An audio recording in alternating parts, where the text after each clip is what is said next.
We are finding the truth about our past. And the truth that this place that we live is incredible. It's filled with perfection, and we have been distracted from it for far too long. When you walk down the street, you will now see the previous civilization's work in your city, because they are honestly everywhere. Henry Cobb, the first Henry that we were given, is a character that needs to be covered. Here we are given a list of buildings that Cobb is credited with knocking out over 100 years ago. There is one specifically that caught my eye, and that is the Chicago Federal Building.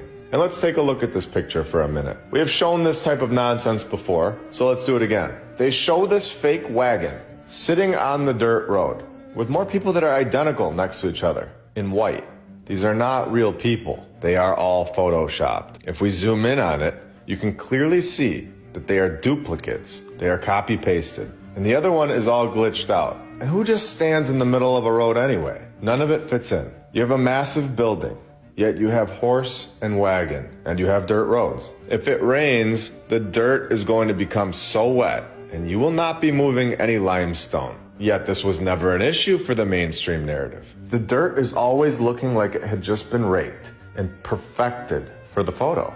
There's a dirt road down the street from my house, and they have to fix that thing all the time. Otherwise, there's massive holes in it. There are no holes in this picture. It's a perfect dirt road. I'm at the point where I'm going to say that this was prepared for the photo in our new civilization. The dirt is sitting on top of the past civilization's work.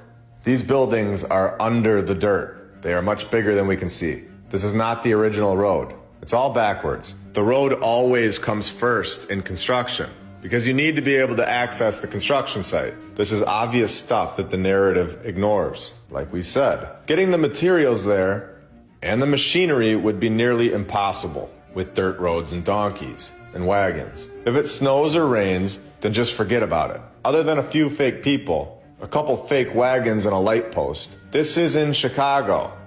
And we all know that Shalaga is not abandoned. There are literally no people in this photo. My point is that if this is true, that these are Photoshop people in wagons, which is looking more and more clear that this is the case, then was this the very first picture of this building for our current civilization to see?